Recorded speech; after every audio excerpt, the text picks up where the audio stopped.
Not really, but I'll just say Jane, because the only way I could get out of many things was to tell people. At 78 years old, Sally Field has nothing left to prove. 2 Oscars, decades of unforgettable roles, and a reputation as one of Hollywood's most beloved actresses. But behind the applause and heartfelt performances lies a side of Sally the public rarely sees. A side that remembers every betrayal, every insult, every co-star who crossed the line. And now, with the weight of age and wisdom behind her, Sally Field is finally revealing the names of the 6 actors she hated the most. These weren't petty spats or fleeting disagreements. These were deep, bruising clashes, some on set, others behind the scenes, that shaped the course of her career and haunted her long after the cameras stopped rolling. You might think you know Hollywood, but this list will change everything. Let's begin. The Heartbreaker. Burt Reynolds. Their romance was tabloid gold. Sally Field and Burt Reynolds, the power couple of the late 70s. On screen, they were electric, charming, playful, irresistibly charismatic. Smokey and the Bandit became a cultural phenomenon, in part because their chemistry seemed so real. But behind the curtain, the truth was far more unsettling. Sally once called Burt controlling, a man who thrived on dominance and dismissed anyone who threatened his spotlight, even her. He constantly belittled her, mocked her looks, questioned her intelligence, and diminished her acting ability in subtle but cutting ways. He'd offer backhanded compliments in interviews, then return home to icy silences or passive-aggressive remarks. In her memoir, In Pieces, Sally peeled back the glossy Hollywood veneer. She revealed how Burt wouldn't allow her to speak freely, how he'd interrupt her mid-sentence and override her decisions, both professionally and personally. He wanted her next to him, smiling, silent. She described feeling like a prized possession, something to be shown off, not someone to be cherished. Worse, he manipulated her emotions. One minute he'd be charming and affectionate, the next he'd withhold love as punishment. Over time, her sense of self began to erode. Even at the height of her fame, she often felt invisible when standing beside him. "I never felt truly seen," she admitted. "I was there, but not me, not the full me." Despite the years they spent together, Sally later confessed she was never sure who the real Burt Reynolds even was. The man the public adored was not the one who came home at night, and yet she tried. She gave everything she could to make it work. "I wanted to love him. I did love him, but he hurt me." He may have been the bandit to the world, but to Sally, he was heartbreak in disguise. And he was only the beginning. The Egomaniac. Tommy Lee Jones. On the set of Backroads, Sally Field arrived with high hopes. It was a gritty, offbeat script, a chance to dig into a character with real depth. She was ready to collaborate, to create something meaningful. But instead of connection, she was met with a wall of silence. And that wall's name was Tommy Lee Jones. From day one, Sally described him as dismissive, not just professionally, but personally. He barely acknowledged her during rehearsals, offered no small talk, and refused to engage in the usual actorly back and forth that helps build trust on a demanding shoot. He came to set, hit his marks, delivered his lines, and left. No warmth, no respect, just ice. For an actress who had built her career on emotional authenticity and open-hearted performances, Jones's behavior was disorienting. She wasn't just acting opposite a cold character, she was acting opposite a cold person. Co-stars are supposed to lift each other. He made her feel like dead weight. Sally later revealed that she would try to initiate conversation between takes, ask questions about their characters, even crack light jokes to ease the tension. Jones wouldn't bite. Sometimes he wouldn't even look at her. She said he treated her as though she didn't belong on set with him, as if she were beneath him. Critics panned Backroads when it came out, citing a lack of chemistry between the leads. What the public didn't know was that the problem wasn't the script. It was the emotional chill between takes. Sally once said, "We were supposed to play 2 broken people learning to love. but I was playing alone." Though she remained professional throughout filming, she admitted the experience drained her. The set wasn't just cold, it was isolating. For Sally, who thrives on connection, that kind of emotional distance felt like sabotage. After Backroads, she never worked with Tommy Lee Jones again. And when asked about the experience in later years, she never lashed out, but the subtle frost in her words said enough. She never forgot how cold a set could feel, but not all her feuds were silent. The Scene Stealer, Robert Blake. During their time filming Say Goodbye, Maggie Cole, Sally Field came face to face with one of the most volatile personalities she'd ever encountered, Robert Blake. Known for his intense method acting and erratic mood swings, Blake didn't just bring unpredictability to his performances, he brought it to every corner of the set. From the start, Sally struggled to find rhythm. Blake would change lines without warning, go off-script mid-scene, and sabotage carefully planned takes by throwing in unscripted behavior. What might have seemed like creative spontaneity to him, Sally saw as pure chaos. She accused him of undermining her at every turn, not just in front of the camera, but behind it as well. Worse, his behavior wasn't limited to her. Crew members reported frequent outbursts, verbal tirades, and sudden mood shifts that created a hostile environment for everyone involved. One day, he'd be quiet and focused. The next, shouting at a lighting technician or storming off set over a minor disagreement. Sally, already balancing the pressures of a demanding role, found herself playing peacekeeper just to keep the production afloat. But it was a losing battle.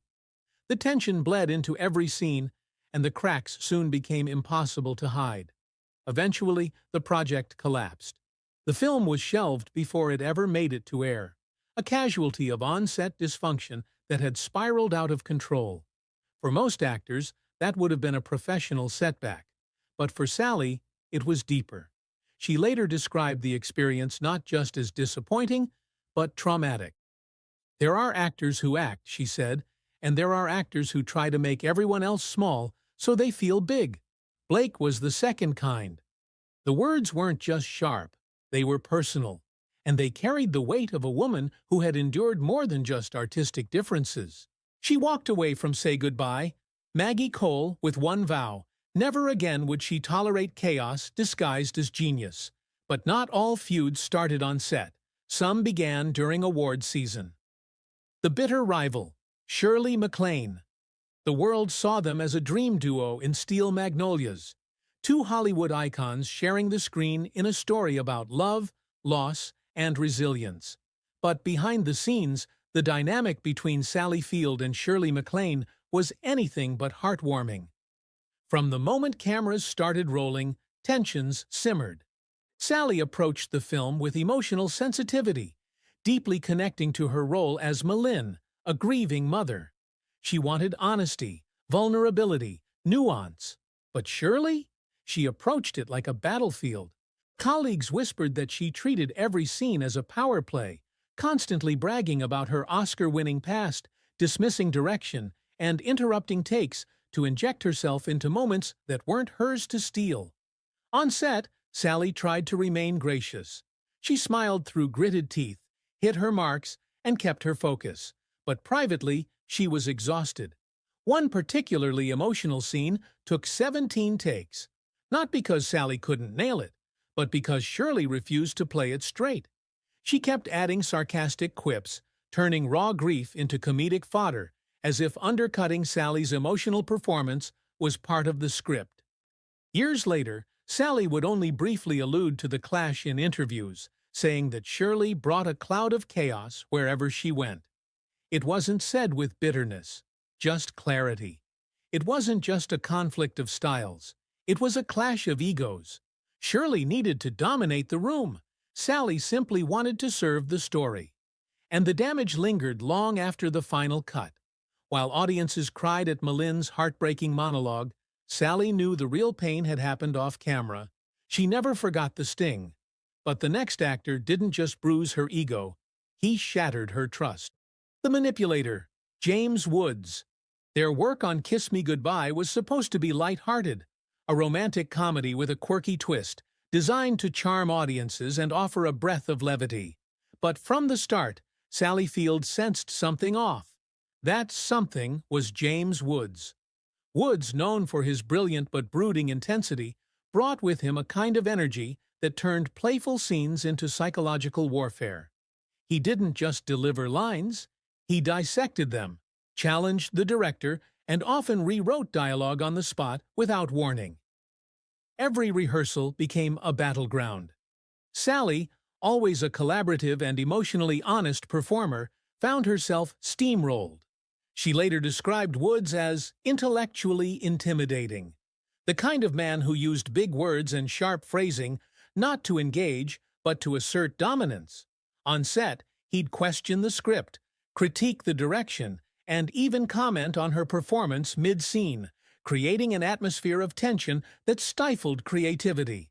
But what disturbed Sally the most happened off-camera.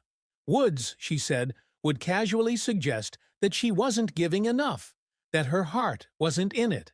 He accused her of phoning it in during an emotionally demanding shoot day, a remark that cut deeper than he realized. To Sally, it felt less like criticism and more like sabotage. He wasn't pushing her to be better. He was trying to make her feel smaller, less sure of herself. And after years of carving out respect in a male-dominated industry, it was a bitter pill to swallow. She would later reflect on the experience not as an acting challenge, but as a psychological minefield. "It wasn't the role that wore me down," she said. "It was having to constantly defend my worth."